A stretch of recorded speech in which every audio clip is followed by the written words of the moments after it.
And I think this is one very important thing you should try to learn in college: writing well and being very comfortable with writing. Even today in the morning, I was having a webinar with a very leading US professor in IP law, Srividya Raghavan, and she told that you want to succeed in the academia, you have to be a good writer. That is one of the most critical factors. If you're a good writer, you have a big advantage, right? So, how to research and write, this is one of the critical skills you can learn. Let's see the next skill: how to set up and run a blog. This happened by accident. I created my first blog. It was called a first test of law by end of my first year. And I was basically, I created the blog to write about the problem I was in because of a sudden fee increase at NUJS. And I was like, they just doubled their fees that year. So I was paying 67,000 rupees in the first year. So I took an education loan accordingly. But all of a sudden, they hiked the fees, they made it double, and I didn't have money to pay. So it was crazy, right? And I don't know what to do. So I wrote a blog post about it and published. Not like anything happened out of it, or the fees got reduced or I got a waiver, nothing like that. But I think when I cared about that, right, I was deeply distressed about it and I wrote about it. That was the first one. The second one, I remember I wrote about the age limit of lawyers, right? Should there be an age limit to be a lawyer? And I wrote about that. And that I also was a nice experience. And I kept writing. And once you see that people are reading your blog, you want to write more. And I kept writing a lot of stuff about things. And what happens is that you start reading also because you want to write. So you learn new things so that you can write about those things, whatever interests you. And that was really amazing. So how to set up and running a blog was very powerful. And if I look back, so 15 years back in college, I started a blog. And today I run a blog which is one of the largest in the world for the legal domain. And we have 2 million readers a month. That is 20 lakhs and more than a crore readers a month, right? So Super Lawyer launched much later when I was already much out of college, not in college.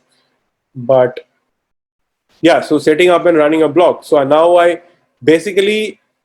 was learning how the media business works in a very novice way, of course, but it was a beginning. So small beginnings are never bad. What looks like a small beginning, if you pursue over a period of time, you can do wonders with it, right? So imagine that I started a blog in college in the first year, just like one of you start writing about something you care about and then keep doing it for 15 years. It can become one of the biggest law blog in the world if you just have the consistency of doing it over the years. So this is also a skill that I'm very happy that I learned. Another thing I was important for me was how to communicate in English. So I really perfected my English while I was in college. So I used to still make a lot of grammatical mistakes when I joined. I couldn't speak English well at all. Very broken English I used to speak. I was probably nobody spoke English as bad as I did in my class. I was the only person who joined NUJS from a vernacular medium school. In my previous batches, there are a few people also like me, but in my batch, I was the only one.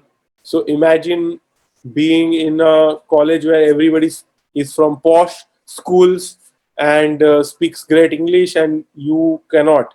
But one thing I did is that I never backed down. People made fun of how I spoke, my pronunciation, but I always made it a point to uh, put my hand up in class and speak with full confidence, no matter how badly I spoke. Yeah, joined. I did a moot, and the one of the judges, who was also a student, behaved very badly with me, threw me out of the moot, saying that insulted me and humiliated me essentially during the moot because I spoke so badly.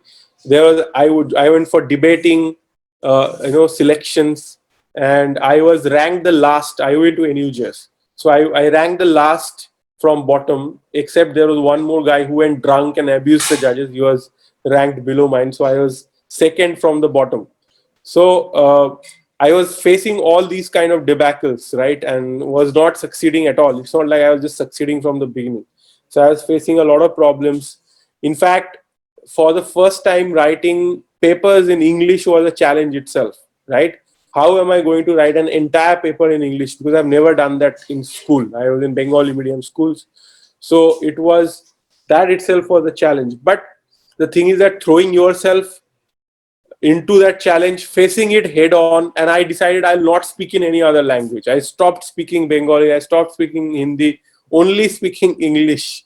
Okay, on a it's like I this is how I learned. So I learned how to speak and communicate in English, and also writing. Right, coming out of your comfort zone, Jessica. That not only coming out of your comfort zone, but throwing yourself into the waves. Right, it's like I will get out of this. And what was the best thing, why I could do it, is that I always believed that I will succeed eventually. Okay, I didn't know when I will succeed. I didn't know it will come 6 months down the line, a year down the line, but I'm like, I have 5 years to see this through, and I was sure that I'm going to come out victorious out of it, right? And I'll speak better than the rest of the people. So I was not worried about that. And that happened. Eventually, one day I was called back to NUJS to give a speech on public speaking to human rights. They were having a summer school on human rights, and they called me to teach how to improve your public speaking, because professors who had seen my public speaking improve over the years called me to teach others from a similar background. Okay.